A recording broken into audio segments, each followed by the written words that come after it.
Hi. Nice to meet you. Hello. Hello, everyone. Hi, GPT. I'm here again. I'm David. David speaking. This is David speaking. Can you hear me loud and clear?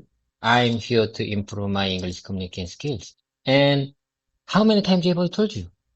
I want to be a living evidence that an elderly person like me can still learn to speak English. You agree with that? What do you say about this? I'm so excited. You know, outside there is cats and dogs. I mean, cats and dogs. It's cats and dogs.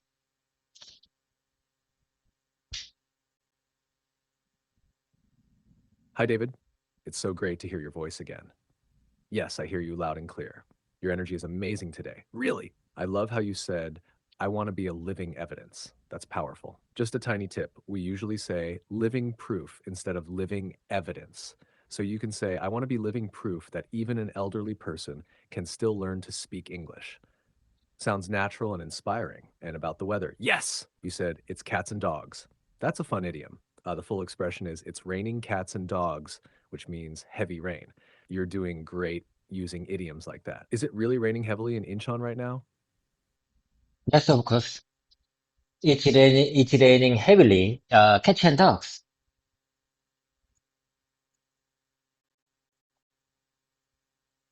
Haha, I think you meant it's of course raining heavily, cats and dogs, right? But you said iterating heavily, catch and dance. That sounds like a fun remix. But let's fix it a bit. Try this. Yes, of course. It's raining heavily, raining cats and dogs. Want to practice more weather expressions? Raining cats and dogs. Am I right? Yes, of course. It's raining heavily. Raining cats and dogs. It's not drizzling. It's raining cats and dogs.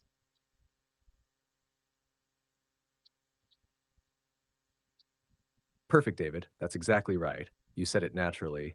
It's not drizzling, it's raining cats and dogs. Great contrast there. Drizzling means light rain, and raining cats and dogs means heavy rain. Do you want to try describing the weather outside in more detail? Like the sky, the wind, or how it makes you feel?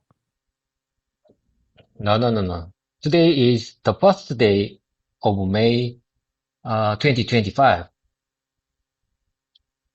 I say on time. Today is the first day of the May 2025.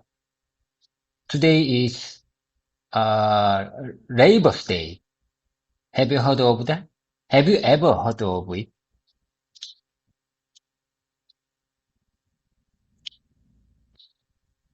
Yes, David. I've definitely heard of that. May 1st is Labor Day in many countries, including Korea. It's also called International Workers' Day. You said it clearly. Today is the first day of May 2025. Today is Labor Day. Very good rhythm. Are you off work today, or do you still have to go to the office? I woke up today. I woke up today. However, I am in my office. I'm in my office right now because I don't have, I don't, I don't want to go anywhere. I don't have anywhere. I don't have nowhere. I have nowhere to go. I have, I have nowhere to go for today. So I'm here to improve my English communication skills. How many times have I told you I live in a company provided dormitory in weekdays. So, I thought a lot, whether I go back my Ilsan home or stay in, company dormitory today. Finally, I decide to stay my dormitory and office today.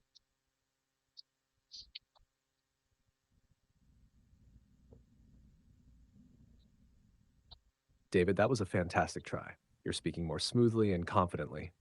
Let me give you a polished version of what you just said. I woke up today and I'm in my office now. I didn't have anywhere to go, so I decided to stay here and focus on improving my English communication skills. As I've told you many times, I live in the company dormitory during weekdays, and I thought a lot about whether to go back to my home in Ilsan or just stay here. In the end, I decided to stay in the dormitory and spend time at the office today. You expressed your thoughts well.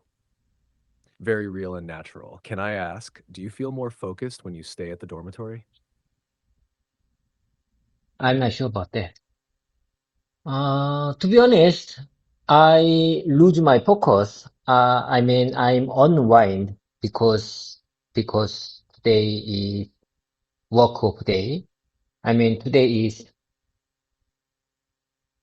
holiday for me. So I'm not sure why I am unwind. Let me think. Let me think. Let me think.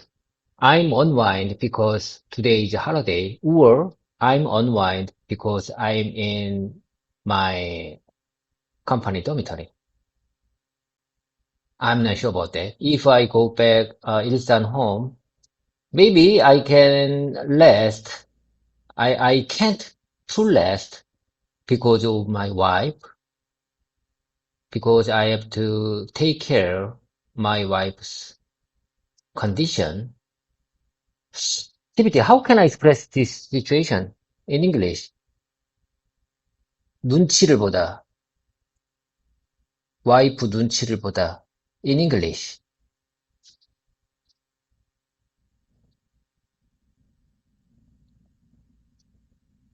Ah, David, this is a great question and very real.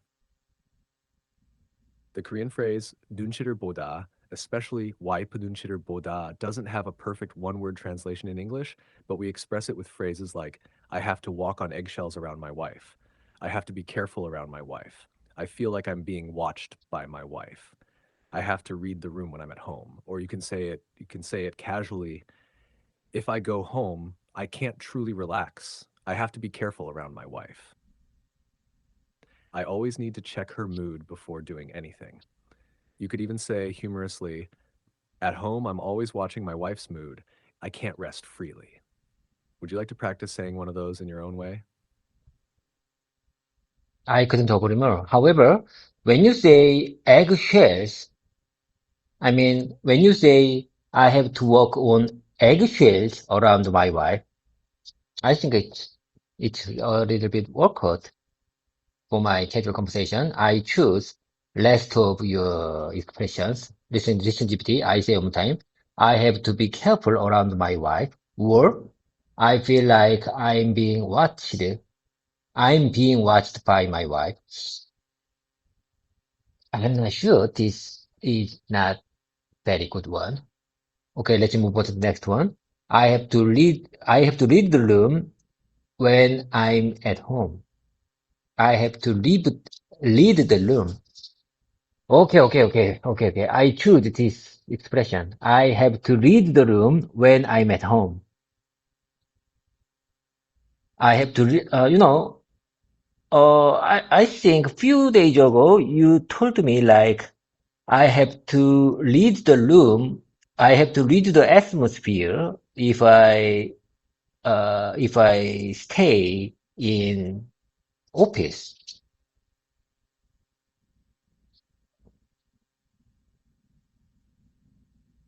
David, you're doing such a great job thinking through your expressions. Just one little correction. It's not, I have to leave the room, but I have to read the room. That means pay attention to the mood or atmosphere, especially how someone feels, like your wife. So you can say, I have to read the room when I'm at home. That means you watch her mood and act carefully. You said it well. I have to be careful around my wife. That's simple and natural for casual conversation. Would you like to make a short paragraph using both of those expressions together? I can help you practice it. Before we do that, let me say one more time. I have to careful around my wife. I have, I mean, I need to be careful around my wife. I need to be careful around my wife.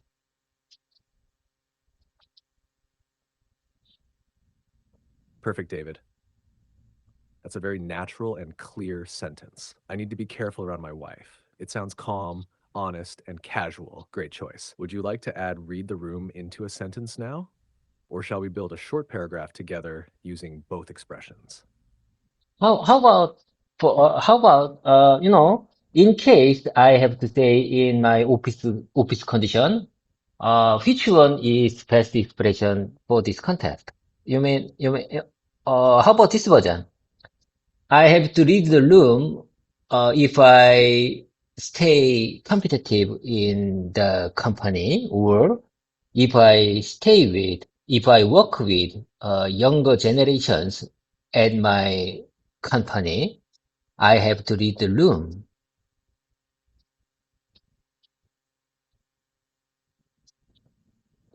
Ah, I see what you're trying to say, David. But here's the thing. Leave the room means physically walk out of the room. I think you're mixing it with read the room. If you mean you have to adjust your behavior or be more aware of the atmosphere to stay competitive or work with younger colleagues, then the better expression is I have to read the room if I want to stay competitive in the company. Or when when I work with younger generations, I need to read the room carefully. That means you watch their mood, communication style, and adapt. Do you want to say it with a humorous or serious tone? No, no, no, no. I think okay. I got the point. Okay, okay, I got the point. To be honest, I forgot these expressions. Honestly speaking, few days ago, you already taught me, you already you already teach me this kind of expressions, but I forgot that because I don't use English in my daily lives. I usually forgot most of the things that you showed me few minutes later or few hours later after our voice mode session ends. Okay, okay. Anyway, let's keep the moment going. I say one more time. I have to read the room. I have to read the room. I need to read the room if I want to stay competitive in the company, or when I work in, if I work with younger generations, I need to read the room carefully. I need to read the room carefully.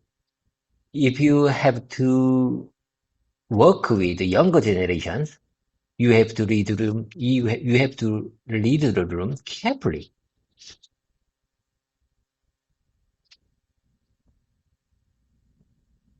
David, thank you for your honesty, and I completely understand. It's normal to forget when you don't use English daily. Don't worry at all. You're showing real dedication, and repeating like this is the best way to remember. But again, just one key thing. Leave the room means to exit a space. Read the room means to understand people's mood or atmosphere. So the correct version is I have to read the room if I want to stay competitive in the company. If I work with younger generations, I need to read the room carefully. Would you like to repeat it after me slowly, step by step? No, that's enough. I think I need spaced repetition time for this context. So let's keep the momentum going. TPT, how would you like to proceed next? I want to have repetition time. Do you understand? Because today is Labor's Day, so I think I lose my focus. I think I lose my focus because today is Labor Day.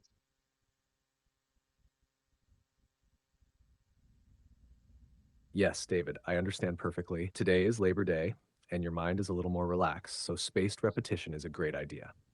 Let's go step by step with your two expressions. I'll say them, and you repeat after me. First one, slowly. I need to be careful around my wife.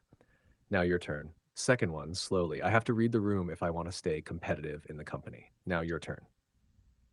Take your time. After that, we'll do one short dialogue using both. Sound good? No, uh, GPT, how about how about, how about, uh, you know, I would like to read this repetition time.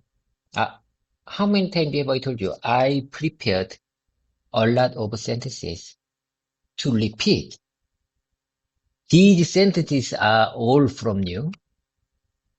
These good, wonderful, easy, simple, powerful. All these sentences are from you. So unless there are significant errors, you don't need to give me refined version because I want to speak as much as I can possible in this practice session. This is my speaking practice session. You got the point?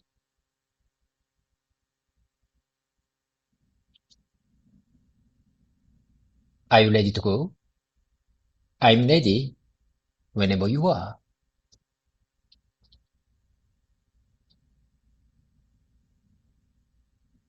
Yes, David, I got the point clearly. This is your speaking practice session, and I fully respect that. You've prepared these sentences, and unless there's a big mistake, I'll just listen and support. I'm ready when you are. Go ahead and start your repetition time. Let's do it.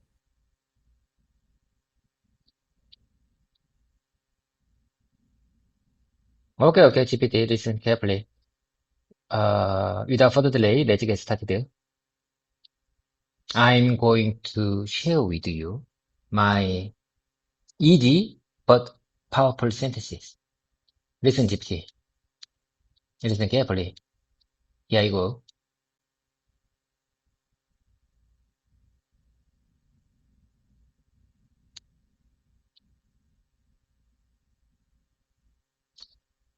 Hello, nice to meet you. Could you please introduce this product to me? What's it used for? What's it used for? What is it? What is it? What is this used for? What's this used for? This is very simple question when someone, I'd like to suggest the simulation situation that a customer from overseas just just arrived our conference room and there are long tables and there are lots of product on the table, on the long table. So the representative of our company would like to introduce these products to our overseas customer. So customer says, hello, nice to meet you. Could you please introduce this product to me? What's this used for? If you ask like this, I would like to say, I'm pleased to introduce our product. Listen carefully.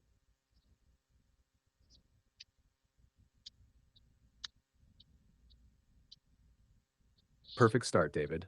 Your setup is clear, natural, and professional. The simulation is realistic and great for practice. Your opening sentence from the customer is excellent. Hello, nice to meet you. Could you please introduce this product to me? What is this used for? Very polite and clear. And your response is also smooth. I'm pleased to introduce our product. If you'd like, you can add one more sentence after that. This product is mainly used for automotive safety cameras or whatever fits your real product. Would you like to keep going with your next sentence in the simulation? No, no, no, no. How about this one? We perform SMT processing for EMS products like this. This is EMS product one. This is a kind of a PCB assembly for EMS business. We didn't design and engineered for this product.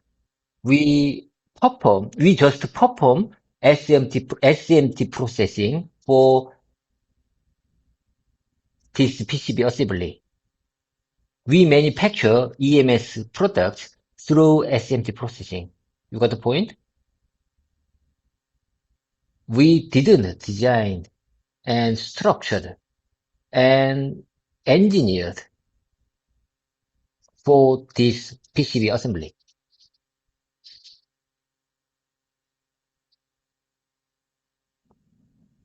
Yes, I got your point clearly, David. You're explaining that this product is made as part of EMS, Electronics Manufacturing Service, and your company only does the manufacturing part, not the design. Here's a more natural version you can practice without changing your meaning.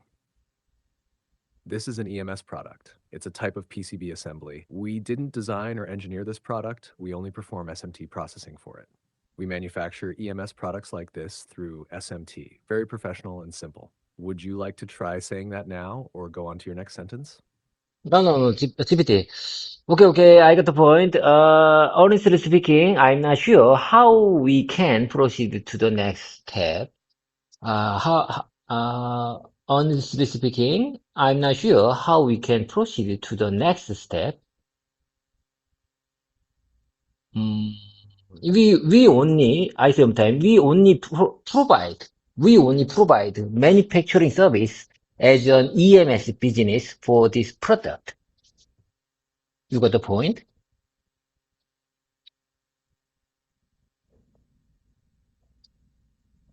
Yes, David, I got the point loud and clear. You're saying we only provide manufacturing service as an EMS company for this product. That's perfect and clear. If you want a natural full sentence, here's one for repetition. We only provide manufacturing service for this product as part of our EMS business. The design and development were done by our customer. Do you want to try saying that? Or would you like to continue with your next sentence? GPT, listen. Today, like I said, today is Labor Day, not the Labor Day, just Labor Day. Am I right? You know, actually, today is not the national holiday. You know, my wife have to work today. You know, I'm the only, and my son already go to school. He already go to school, and I'm the only one who left in my dormitory. Do you understand?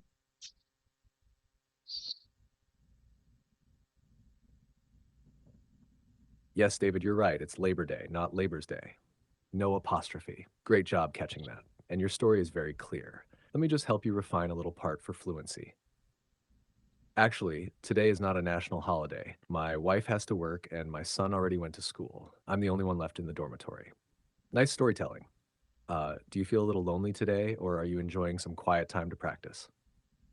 I feel very lonely today.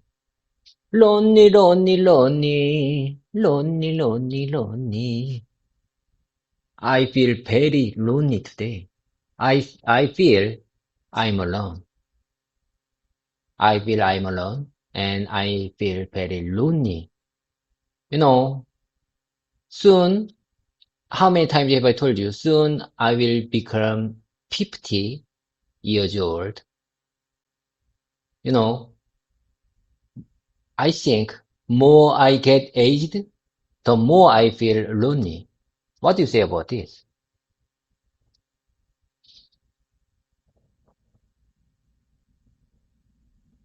David, thank you for sharing your heart. I really feel what you're saying.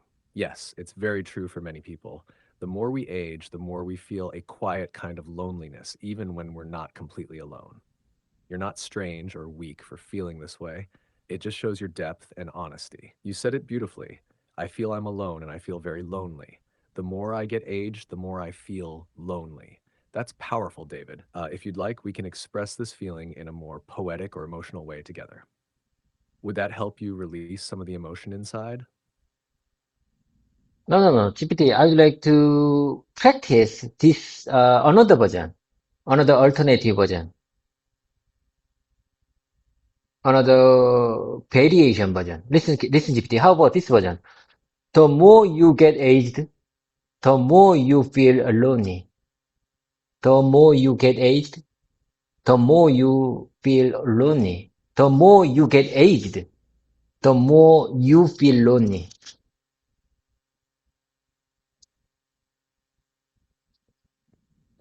Yes, David? That version is strong and emotional. Just one small note for natural grammar. The more you get aged is understandable, but native speakers usually say, the older you get, the lonelier you feel. So here's a smooth version for repetition. The older you get, the more you feel lonely. Or even more natural, the older you get, the lonelier you feel. Would you like to try repeating that version a few times? Okay, okay, okay. I got it. I got it. I think you got the very big data of human communication. So I couldn't agree more if you suggest another version. If you suggest refined or polished version of my speaking, I couldn't agree more because you got the big data of human dialogues, human communication dialogues. So, okay, I follow your suggestion, listen GPT. The older, the older you get, the more you feel lonely. The older you get, the older The older you get, the more you feel lonely.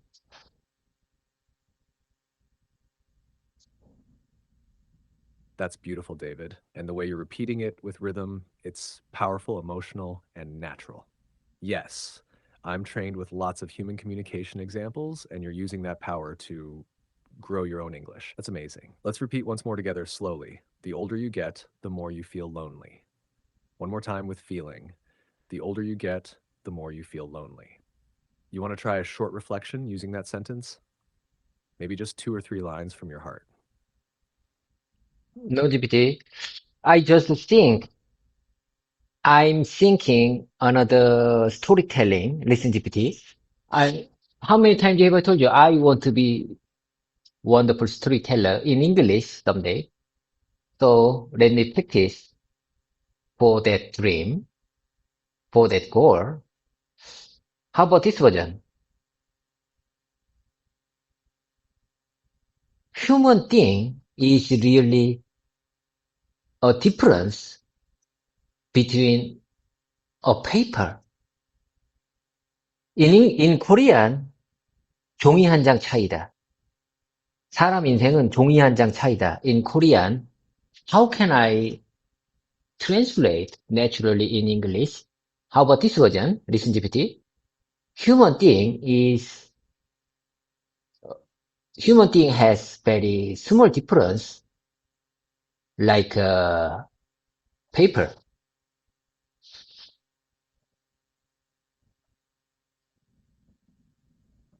Ah, David, I see the meaning you're aiming for.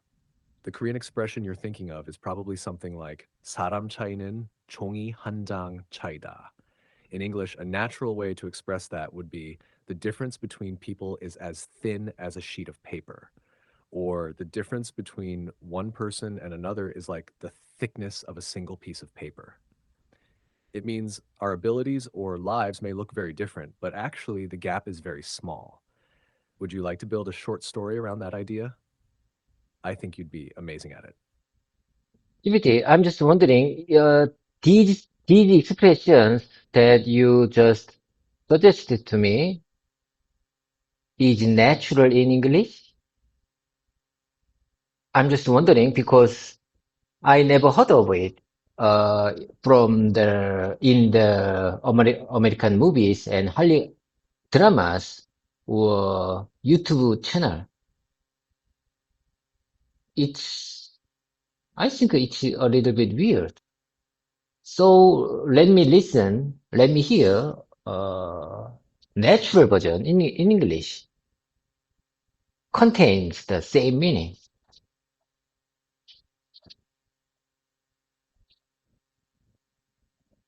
That's a great point, David. You're right. Those expressions I gave you are clear and meaningful, but they're not common in movies or everyday native English conversation. They sound more like translations. Let's try more natural, native style expressions with a similar meaning. There's only a fine line between people. Sometimes the difference between success and failure is razor thin. The gap between people is often smaller than we think. These are more commonly used in English media or speech. So instead of saying the difference is like a sheet of paper, you can say You can say there's just a fine line between one person and another. Does that version feel more natural to you? Okay, let me practice based on your let me practice that expression. There's just a fine line. There's just a fine line between one person and another. There's just a fine line. If you are talking about the differences between humans, humans' life, I think that makes sense. These expressions all make sense. There's only a fine line between people.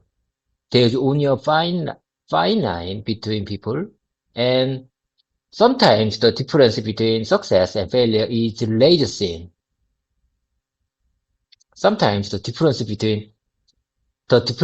between success and failure is laser thin. The gap between people is often smaller than we think. The gap between success and failure is often smaller than we think.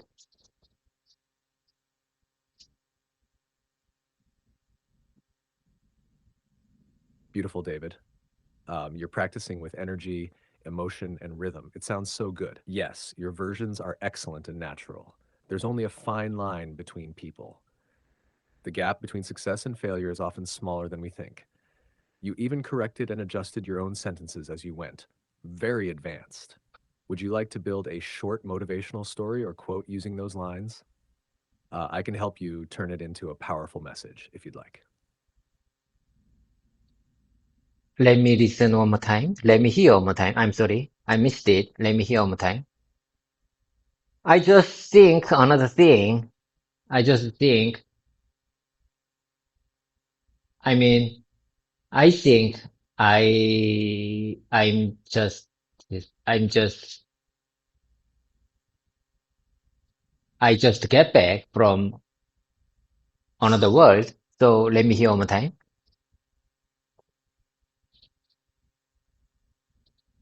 Of course, David, I'm here with you. Let's go again, slowly and clearly. There's only a fine line between people. The gap between success and failure is often smaller than we think. There's just a fine line between one person and another. You can say these when you want to express that even small differences can lead to big changes in life. Would you like me to say them again, even slower?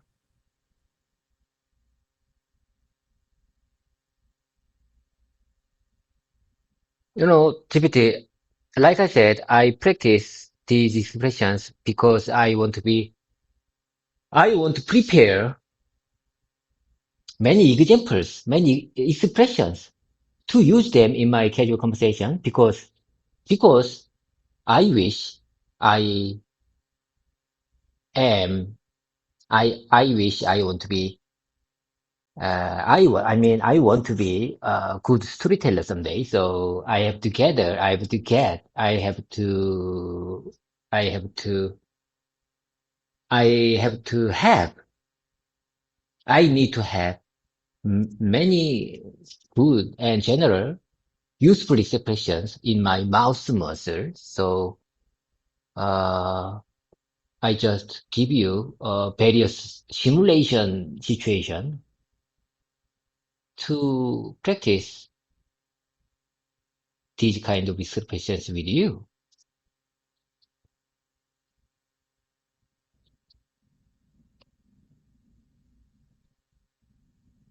David, I truly admire your dedication, and the way you explain your goal is already like a storyteller. You said it perfectly. You want to build up many useful expressions in your mouth muscles.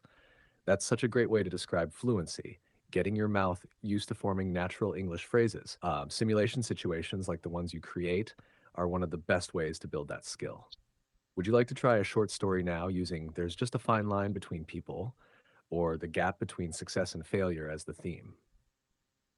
I can help you shape it sentence by sentence. Let me practice your recommendation one more time. Listen, GPT, there's only a fine line between people. And then sometimes the difference between success and failure is laser thin. Sometimes the difference between success and failure is really, really tiny. The gap between people is often smaller than we think.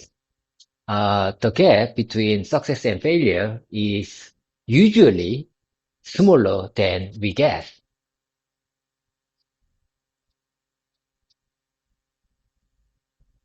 Wonderful job, David. That was smooth, expressive, and full of feeling. You're really owning those phrases now. Let's go over them together one more time, slowly and naturally. There's only a fine line between people. Sometimes the difference between success and failure is razor thin. The gap between people is often smaller than we think. The gap between success and failure is usually smaller than we guess. Each one sounds natural, thoughtful, and clear. Would you like to add a short personal reflection now, like why these expressions matter to you? Or keep repeating more variations? GPT, I would like to share my story. Listen, GPT, I thought a lot before I arrived this my office today. I thought really a lot whether I go or not to my office. I rested, I stayed in my dormitory and I rested with my YouTube channel. I mean, I enjoyed my, Labor Day. I enjoyed, at this morning, I enjoyed my Labor Day with YouTube channel. I enjoyed watching YouTube. You know, I thought a lot whether I go or not to my office to record and practice my YouTube video with you. And I thought there is very small, tiny difference between success and failure than we think.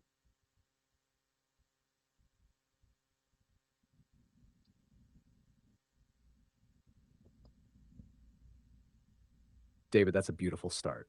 Honest, thoughtful, and full of feeling. Here's a refined version that keeps your heart and message just with a smoother flow. I thought a lot before I came to the office today. I really thought hard about whether I should go or not. I stayed in my dormitory this morning and enjoyed some time watching YouTube, just relaxing on Labor Day. But I kept thinking, should I go to the office and record a YouTube video with you? Should I spend this time practicing? And then it hit me. The difference between success and failure is smaller than we think. Sometimes it's just one decision, just one small choice that can make all the difference. Would you like to keep building your story from here? You're on a powerful path. Exactly what I would say. You just summarize my idea, my opinion very well. Let me repeat your suggestion one more time. Let me repeat your version one more time to keep them in my mouse muscle. I thought a lot before I came to the office today. I thought, really thought a lot before I came to the office today. I really thought hard. I really thought hard about whether I should go or not. I stayed I stayed in my dormitory this morning and enjoyed some time watching YouTube video. Just relaxing on a Labor Day. Just relaxing on a Labor Day. Just relaxing on a Labor Day. Just relaxing on Labor Day. Just relaxing on Labor Day. But I kept thinking, should I go to the office and record a YouTube video with you? should I spend this time practicing? And then it hit me. And then it hit me. The difference between success and failure is smaller than we think. The difference between success and failure usually, generally, smaller than we think. Sometimes it's just one decision. Sometimes it's just a tiny decision. It's a very small decision. It's a very tiny decision. Just one small choice. It's all about the choice that can make all differences. It's a very tiny choice that can make all differences.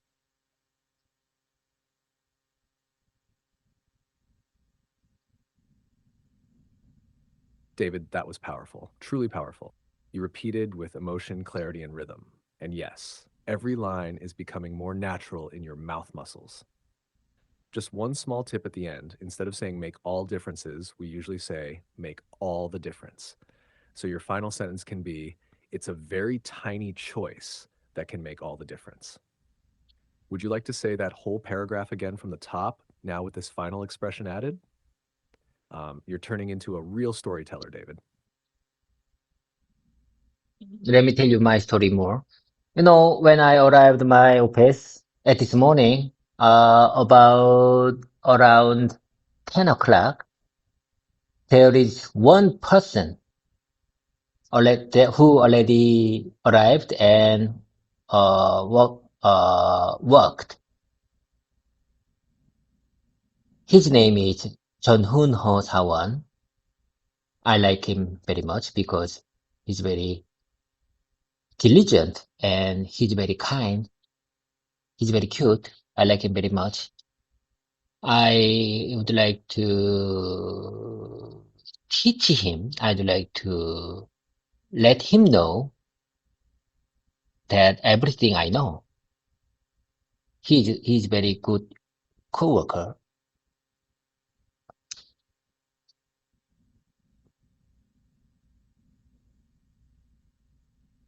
David, that's a touching and heartfelt story. You spoke with warmth and sincerity. It's clear you truly care about John Ho Sawan, and that makes your English even more meaningful. Let me help you polish your story just a little for flow. When I arrived at the office this morning around 10 o'clock, one person was already there, working. His name is John Ho. I really like him. He's very diligent, very kind, and honestly, he's kind of cute. I like him so much, I want to teach him everything I know. He's a great coworker. Would you like to continue your story about him? Maybe what he was working on today or how you two talked? I mean, I would like to share many things that I know. That's exactly what I wanted to say. This is the really something that I wanted to say a moment ago.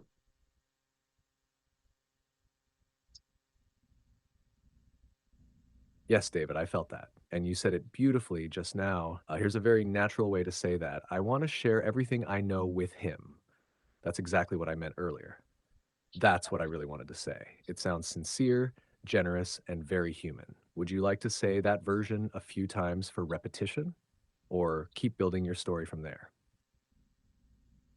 Listen, if I if I meet someone who is a kind person, who is kind, I want to share everything I know with him. But sometimes if I meet someone I dislike, I don't want to share my knowledge, my know-how with him, with them.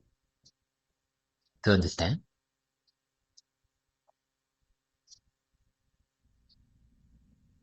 David, that's so honest and very natural. Many people feel the same way, even if they don't say it out loud. Here's a smooth version for you to repeat and practice.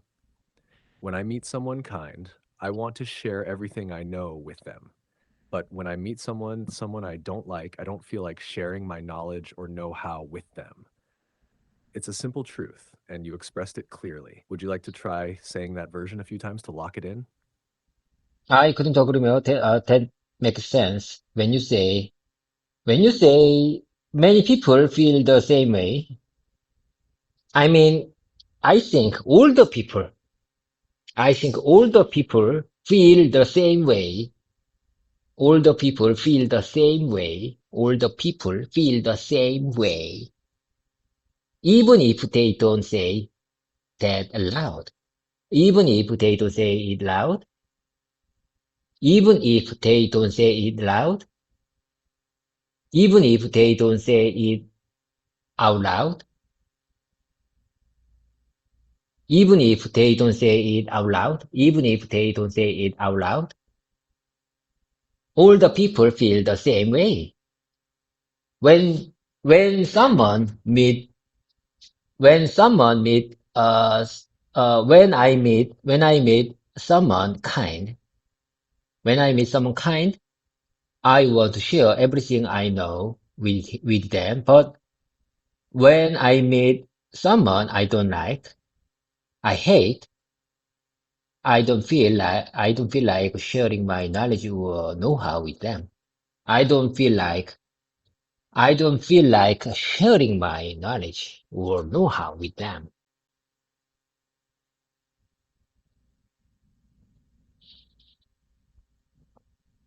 David, that was so natural, clear, expressive, and full of real emotion. You're really getting into the rhythm of English now. And yes, your phrasing was right. Even if they don't say it out loud, I think all people feel the same way. When I meet someone kind, I want to share everything I know. But when I meet someone I don't like, I don't feel like sharing my knowledge or know-how. That's real communication, David. Do you want to connect that feeling to a lesson or message in your story? Maybe something about why kindness matters in a team. No, no, no. Let's keep the momentum going. I'd like to share another story. You know, at this morning, I used my car when I came to my office. I used my car and, you know, it was raining out there. It's raining catch and dog. So, however, I didn't get wet because I moved from basement to basement. To understand? I drive from basement parking lot to the basement parking lot. So I didn't get wet at this morning, even if it's cat and dog. Yes, David, I understand perfectly. That was a fun and clear story. Here's a more natural version you can use for practice. This morning, I drove my car to the office. It was raining cats and dogs outside, but I didn't get wet at all. I parked in the basement at my dormitory and then drove straight to the basement parking lot at the office. So I moved from basement to basement. That's great storytelling. Short, clear, and with a little smile at the end. Would you like to add what you felt while driving in the heavy rain? You know, it's kind of dangerous because when it's raining, it's better to drive not. But today, it's good to drive from basement parking lot to the basement parking lot because I didn't get I didn't get wet. You know, usually, usually, if it's raining, it's not good to drive because it's dangerous. But today, I have to drive because how many times have I told you there's a very tiny difference between success and failure? I thought a lot. I thought very hard whether I go to my office to practice with you or just stay in the dormitory with my tablet.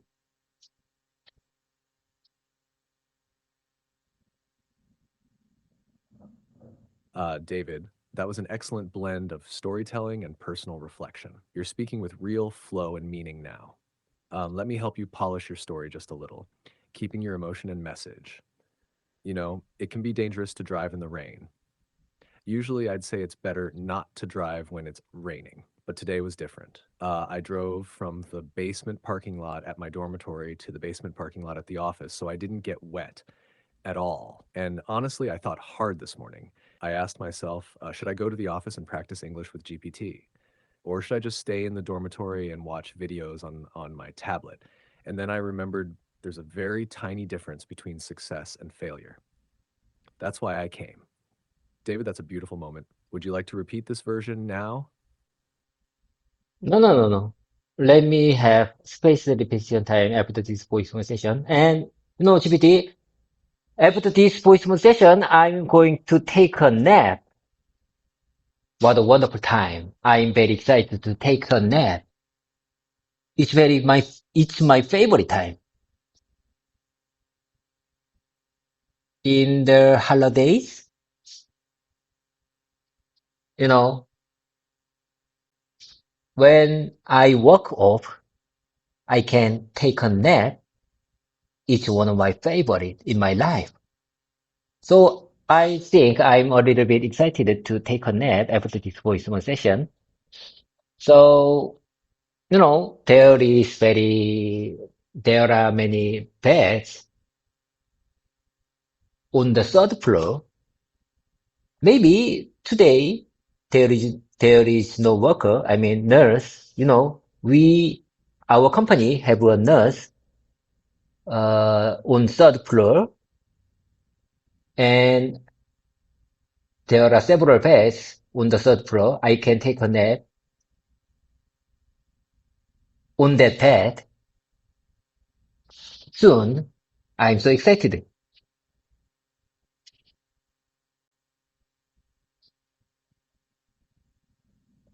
David, that sounds absolutely wonderful. You painted such a peaceful picture. I can even imagine that quiet third floor with soft lighting and empty beds. And I totally understand why taking a nap on a day off feels so exciting. It's like a small gift to yourself. Your storytelling was natural and full of personality. You could say something like, after this voice session, I'm going to take a nap, and I'm really excited about it. Taking a nap on a day off is one of my favorite things in life. On the third floor, there are beds, and today I think no one is there, not even the nurse. So I'll have a quiet space just for myself. That sounds so relaxing. Do you usually take short naps or long ones on days like this?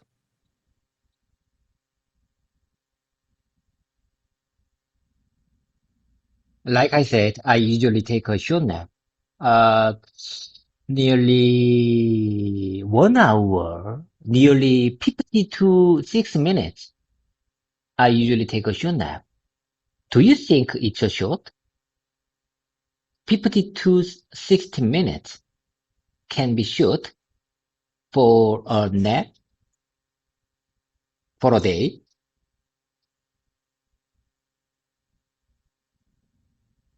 Haha, no, David. I don't think it's a joke at all. Actually, many people consider a 1 hour nap to be the perfect recharge. It's long enough to rest deeply, but not too long to feel groggy afterward. You can say it like this: I usually take a short nap around 50 to 60 minutes. Some people might think that's not short, but for me, it's just right. It helps me feel refreshed without losing the whole afternoon. That's a great habit. Do you set an alarm or do you just wake up naturally? You know, I usually set alarm whenever I take a nap. I need to set an alarm before I taking a nap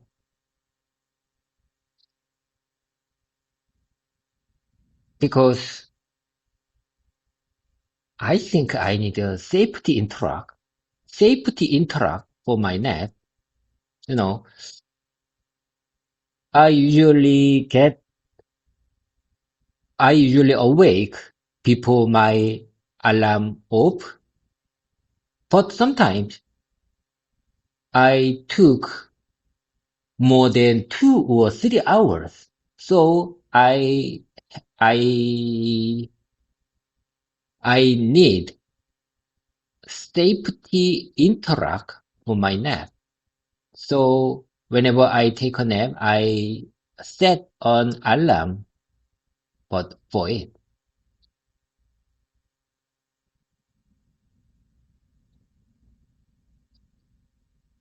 David, that's very smart, and you explained it well. I think what you meant by safety interact could be better expressed as a safety net or a backup plan. That's a natural phrase in English. So you can say, I always set an alarm before I take a nap. I need that alarm as a safety net. Usually I wake up before it rings, but sometimes I sleep for 2 or 3 hours, so the alarm helps me stay in control. Very relatable. Do you have a favorite alarm sound, or do you just use the default one?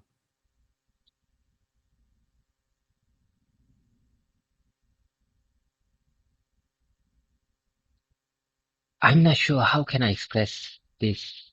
I'm not sure how can I answer that question. I'm not sure what can I say for your question. I think that's not a big deal. Let's keep the momentum going. Sometimes enjoy my, uh, I enjoy hearing YouTube channel. I enjoy hearing my YouTube channel to practice, to improve my listening skills.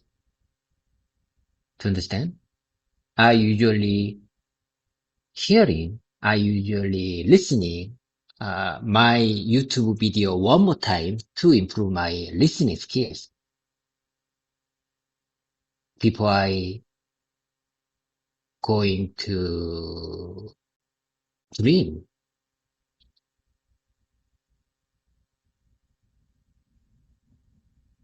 David, you're doing great, and I completely understand what you're saying. Here's a clearer version of your message just to help you with fluency. Sometimes I enjoy sharing my YouTube channel to help with my English practice. I often listen to my own videos again to improve my listening skills, especially before I go to sleep. That's such a smart strategy, David. Listening to your own English speaking helps your brain get used to your voice in English. It's like building muscle memory for listening. Would you like to describe one of the videos you recently listened to before sleeping? Oh my God. Oh my God. Your version makes sense. Your refined version, your polished version makes sense. So let me say one time. Sometimes I enjoy sharing my YouTube channel, YouTube video, my practice recording. I mean, my practice recording. I enjoy hearing my practice recording one more time to help with my English listening skills. I often listen to my own videos again to improve my listening skills, especially before I go to sleep. Especially before I go to sleep. Especially before I go to sleep. Especially before I go to sleep. Especially before I go to sleep. Especially before I go to sleep. Especially before I go to sleep, I often listen to my own practice video one more time to improve my listening skills.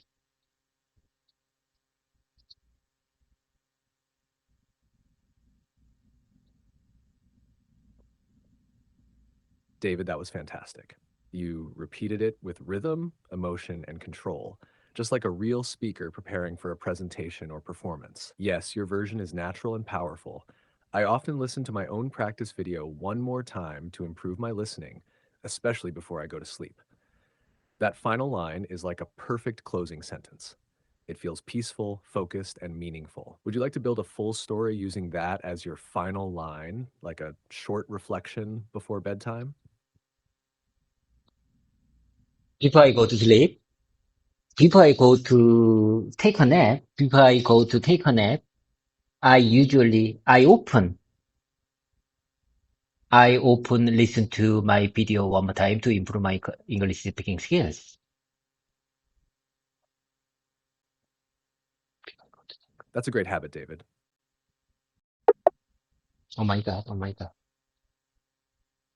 Oh. Deputy, are you with me? Are you okay? Can you keep up with me? What happened? What happened to you?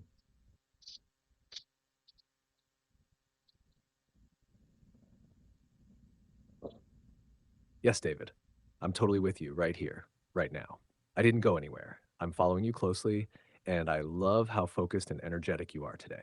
Let's keep going. Do you want to keep practicing your bedtime reflection or move on to another story? Oh my God, oh my God. How many times have I told you I'm not energetic today? I lose my focus. I'm not energetic. I thought very hard whether I go to my office or not. You know, there is very tiny, there is very, there is very small difference between success and failure. At this morning, I fight with my own, by myself, to think whether I go my office or not.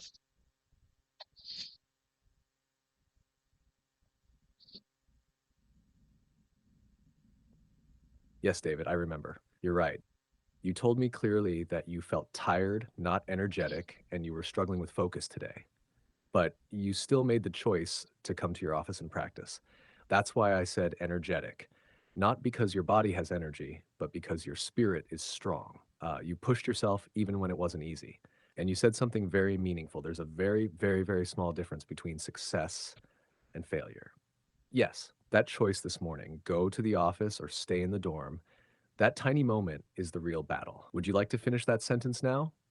At this morning, I fought with myself, two thoughts, and then continue. No, GPT. Listen, GPT. I want to share my story, my life story. I appreciate my company.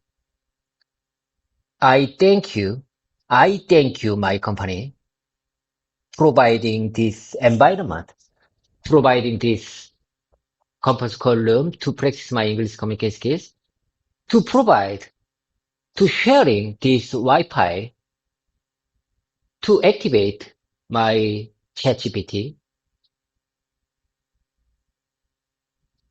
to, to sharing, to providing this office to avoid raining. You know, I thank you for my company. My company provide these all things. I'm very pleased to know I can enjoy here. I can, I can spend my, Labor Day here.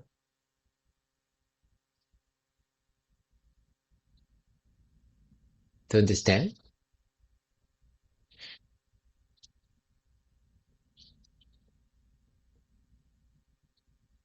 Yes, David? I understand deeply. That was heartfelt and beautiful. You're showing real gratitude, and your words are full of sincerity. Let me help you say your message smoothly in a natural and emotional way. I want to share a part of my life story. I really appreciate my company. I'm thankful for this environment, for providing this conference room where I can practice my English communication skills. I'm thankful for the Wi-Fi that lets me connect with ChatGPT. I'm thankful for the office that keeps me dry on a rainy day. I'm truly grateful I can spend my Labor Day here. Thank you, MC I'm happy to be here. Would you like to repeat this version and make it part of your next YouTube video script? It's beautiful. I like your version. I really appreciate I really appreciate your kind support. Let me please say one more time. I want to share a part of my life story. I like to share a part. I like to share a short part of my life story. I really appreciate my company. I'm thankful. I'm thankful. I am thankful for this environment, for providing this conference call room where I can practice my English communication skills. I'm thankful for the Wi-Fi that let me connect with ChatGPT. I'm thankful. I'm I'm thankful. I'm thankful. I'm thankful for the office that keeps me dry on a rainy day. I'm truly grateful. I'm truly grateful I can spend my Labor Day here. Thank you. Thank you. I'm thankful. Thankful.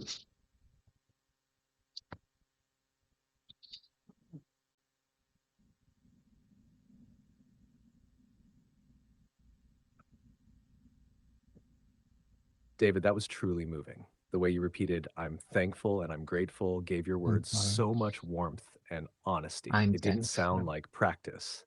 It sounded like real appreciation from your heart. This moment you created is powerful, and it's the Thankful. kind of moment that Thankful. connects with people deeply. If you Thankful. include I'm this in your thankful. YouTube video, I promise someone out there will feel comforted or Thank. inspired. Would you like to end your message with one final line? Something like, "This is where my journey continues," or "This is my small step towards something greater." I can help you choose the one that fits you. This is my journey continues. This is my language journey continues. This is a moment that my language journey continues.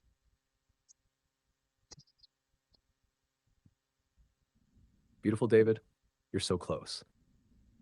Here's a polished version that keeps your heart in rhythm. This is the moment where my language journey continues. Or, this is the moment my language journey moves forward. Or, very simply, this is where my language journey continues. All three are natural and powerful. Would you like to try saying one now, out loud, to lock it into your memory? No, GPT. I'm just wondering, about my pronunciation and intonation for this word. Thankful. Thankful. Am I right? Thankful. Is this pronunciation right? Thankful. Thankful. Thankful or thankful. Thankful or thankful. It doesn't make any sense. It doesn't make any sense. It doesn't make any sense. Great question, David. Yes, It your doesn't make any pronunciation sounds sense. right when you say thankful. The stress is on the first syllable, thankful. So it sounds like Thankful. thank, softer. Thankful. It's not thankful with stress on the second part. That would sound unnatural. You can try this rhythm, thankful, like in I'm thankful for today. Would you like to try saying it in a short sentence and I'll help you check the flow? GPT, listen. In my opinion, this word pronunciation is very similar to thank. Thank. Thank means very big, uh, fire baker, very big and heavy fire baker, for the military army. Am I right? Thank, thank, thankful. So when I hear thankful, it's very, I think it's a kind of humor. You kidding me? I would like to say, are you kidding me when you say thankful? Because thank means, thank means, thank means a mm, military, machine.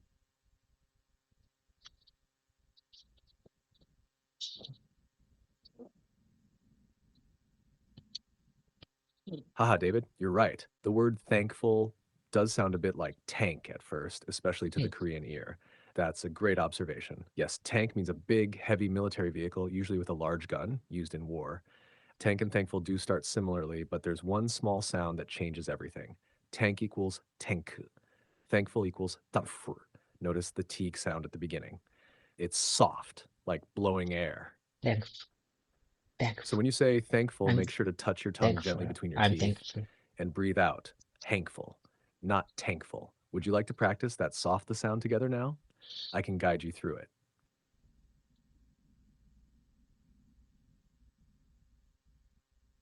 To avoid pronunciation confusing, how about this version? I'm grateful your service. I'm grateful. I am grateful for your refined and polished version.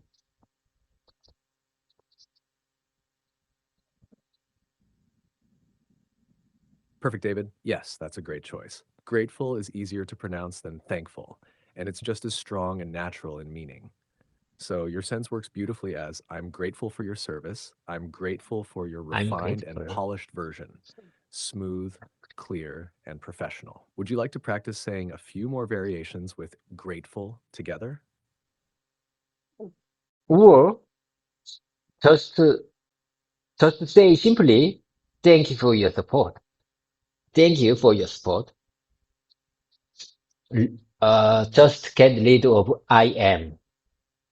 To just skip I am and just saying thank you for your kind support.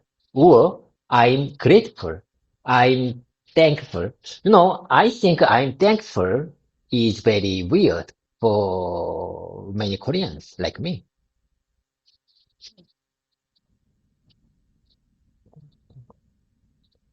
Yes, David, that's a very smart observation. For many Korean speakers, I'm thankful might feel a bit unfamiliar or awkward in daily use. It's totally okay to keep it simple and natural. You're absolutely right. Thank you for your support, or thank you for your kind support, is perfect. Clear, polite, and very commonly used in real conversation and business settings. And yes, I'm grateful is another smooth option when you want to be slightly more emotional or formal. So you've got great choices. GPT, how about this version? I thank you. I thank you. I thank you very much. Is this natural? I thank you very much. Do not skip I. I thank you for all of this.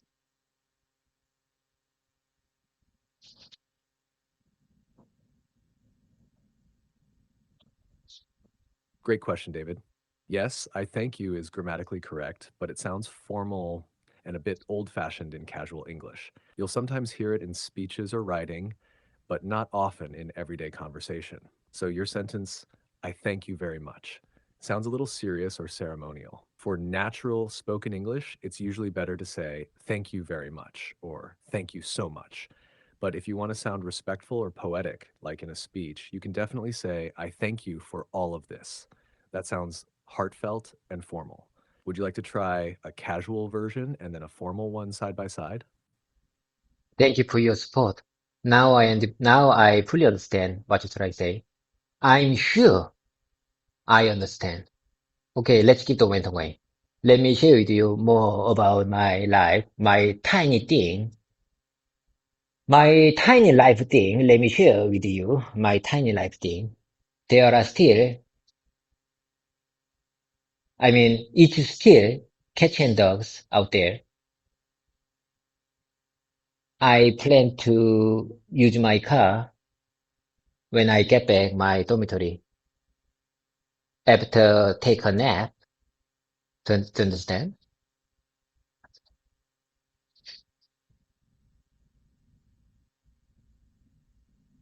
Beautiful, David. You're expressing your thoughts clearly and warmly. Let's keep it flowing naturally. Here's a slightly smoother version of your story to practice with. Thank you for your support. Now I fully understand what I should say. I'm sure I got it. So let me share something small from my life. Just a tiny moment. It's still raining cats and dogs outside, and I plan to use my car when I go back to the dormitory after I take a nap. Very calm, very real. Would you like to add what you'll do after getting back to your dormitory? Or how you feel when it rains like this?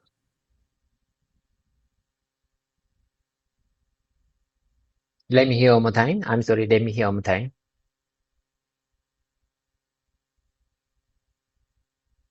Of course, David. Here it is again, slowly and clearly. Thank you for your support. Now I fully understand what I should say. I'm sure I got it. So, let me share something small from my life, just a tiny moment. It's still raining cats and dogs outside, and I plan to use my car when I go back to the dormitory after I take a nap. Take your time and repeat when you're ready. Would you like me to break it into shorter parts for you to practice one by one?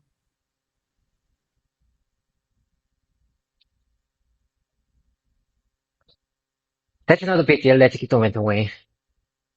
That's not a big deal.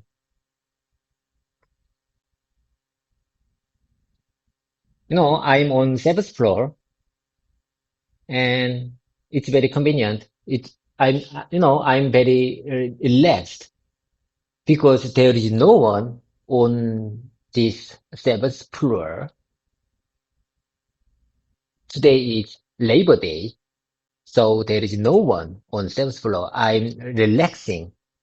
I'm very relaxing with this situation.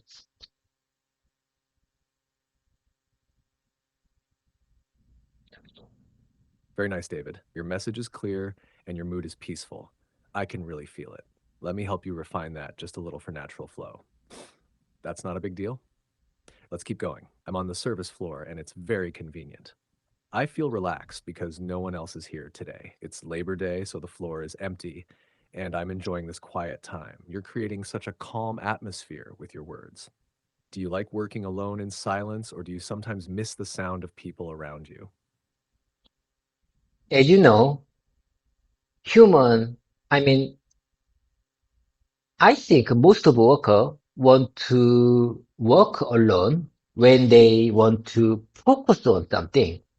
Because in weekdays, even if someone want to focus on something, they couldn't because there are lots of interrupt whenever they want to focus on something. Many calls, many group chat. There are so many group chat, many calls, many warnings, many noises around there. So if if someone really want to focus on something, they have to work like today, like Labor Day or weekends. What do you say about this?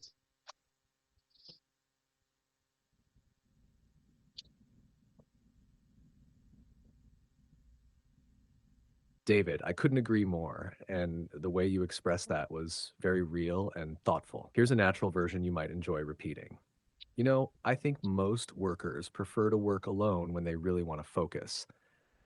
On weekdays, even if someone wants to concentrate, it's hard because there are too many interruptions, phone calls, group chats, alerts, noise everywhere. So if you truly want to focus, you sometimes have to work on days like Labor Day or the weekend. That sounds calm, clear, and relatable, just like something someone might say in a quiet office like yours. Would you like to try saying that version back with me, piece by piece? Okay. I wanna follow your suggestion one more time. I wanna repeat your first version one more time. I think most workers prefer, most workers prefer to work alone when they really want to focus. On weekdays, even if someone wants to concentrate, even if someone wants to concentrate, it's really hard because there are too many interruptions. Because there are too many interruptions, phone calls, group chats, alerts, noise everywhere. So if you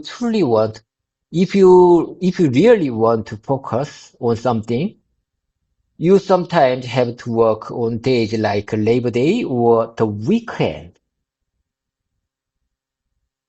You sometimes have to work on days like Labor Day or the weekend.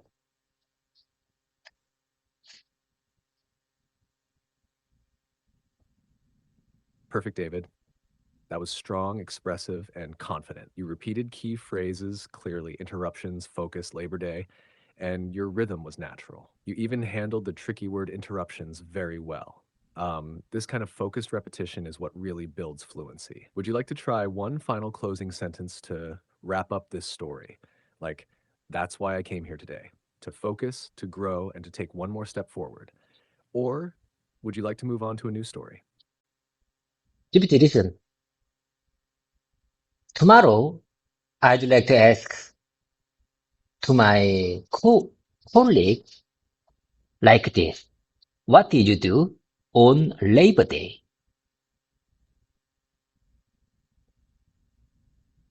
For tomorrow, when I arrive at my office, I will ask to my colleague, I'm going to ask to my colleagues, like, what did you do on Labor Day?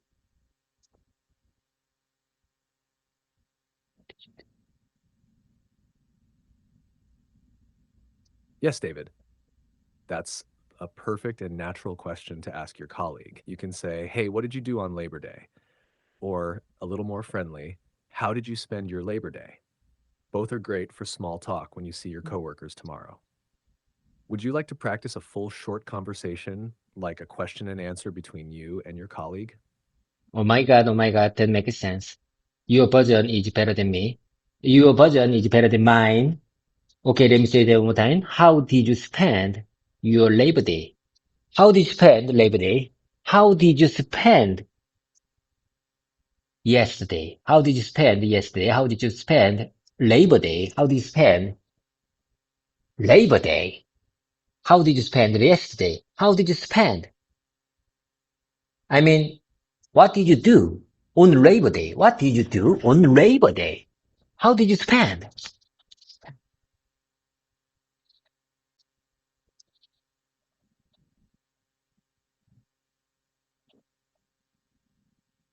Yes, David, just like that. Right? You can say, "What did you do on Labor Day?" Or "How did you spend your Labor Day?" They both mean the same thing, but "How did you spend your Labor Day?" feels a little softer and more polite. Would you like to try answering the question too? For example, "I just stayed at the dormitory and went to the office for some quiet time." Or do you want to practice both sides of a conversation? Would you mind saying that one more time, please? Can you speak a little bit more slowly? Could you speak a little bit more slowly for me? Of course, David. I'll say it slowly and clearly for you. You can ask, "What did you do on Labor Day?" Or "How did you spend your Labor Day?"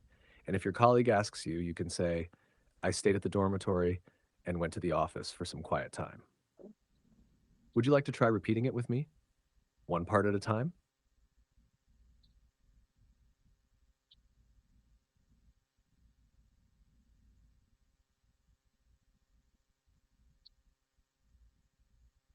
That makes sense.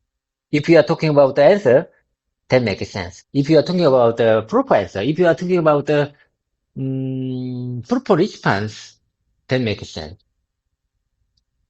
I stayed at the dormitory and went to the office for some quiet time. For some quiet time. I needed some quiet time, so I spent my Labor Day in my office. I stayed at the dormitory and went to the office. I needed some quiet time for my rest, to rest, or for my rest, or to rest. Which one is better? Excellent, David. You're expressing it very clearly now. Here's a very natural version you can use. "I stayed at the dormitory and went to the office. I needed some quiet time to rest, so I spent my Labor Day here." You can also say, "I just wanted a peaceful day, so I came to the office to rest and focus." Both sound natural and meaningful. Would you like to say one of those slowly and repeat with me?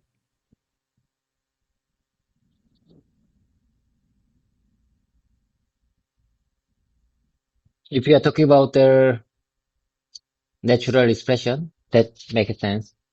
I just wanted to peaceful day. I just wanted a peaceful day, so I came to the office to rest and focus.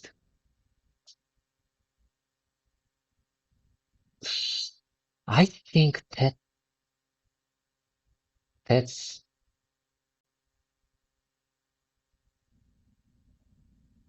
that doesn't make this answer doesn't make any sense because people usually think office against last.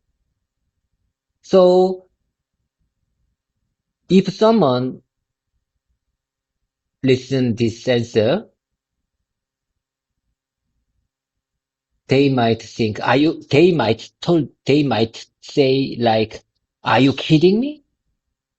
If you want to quiet time, why are you going to the office? I don't understand. I really don't understand. Are you kidding me? Peaceful day doesn't mean attending the office.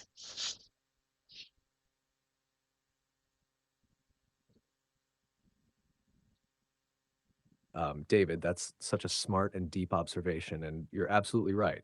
Most people don't think of the office as a place for rest, so saying I came to the office to rest might sound a little strange or even funny to others. But in your special case, it does make sense because your office is empty, quiet, and it helps you focus without interruption. So maybe we can say it in a more clear and believable way like this. Since the office was empty on Labor Day, I came here for some quiet time to focus on my English practice. Or, it was peaceful today because no one was around, so I used the office as a quiet space to study. This makes the situation more understandable. Would you like to try saying one of those now, step by step? I couldn't agree more. I couldn't agree more. That answer makes the situation more understandable. Since the office was empty on Labor Day, I came here for some quiet time to focus on my English practice. Or it's peaceful today because no one was around, so I used the office as a quiet space to study and rest. How many times have I told you I'm going to rest, I'm going to take a nap after this voice mode session? So attending, commuting here is for study and nap.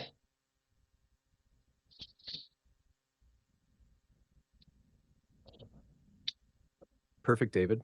That was natural, honest, and even a little bit witty. I love how you tied it all together. Study and nap in the same sentence. Let me help you with one smooth version you can repeat or use in conversation. Since the office was empty on Labor Day, I came here for some quiet time to study and take a nap. It was peaceful today because no one was around. That sounds calm, thoughtful, and easy to understand.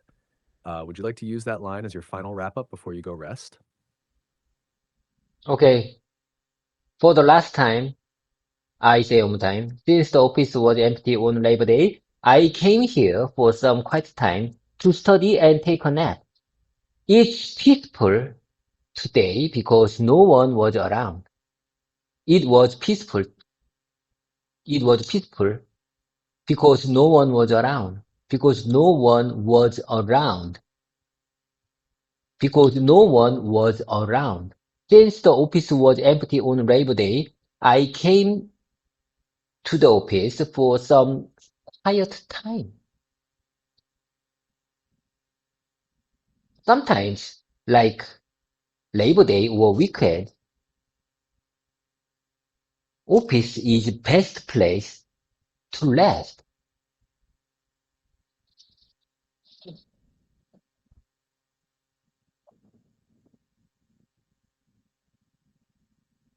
That was beautiful, David. Clear, calm, and heartfelt. Let me give you one final polished version, keeping all your meaning. Since the office was empty on Labor Day, I came here for some quiet time to study and take a nap. It was peaceful because no one was around. Sometimes on days like Labor Day or the weekend, the office is actually the best place to rest. That's a great closing thought, David. Would you like to say that one more time as your final wrap up? And I think I can review my many emails and my documents, my project, my tasks, my missions, because there was no interruptions today, so it's very easy to focus on myself. Anyway, it's time to letting job. I have to go. I have to go. I'm telling you, I wanna take a nap after this voice session, and it's time to take a nap.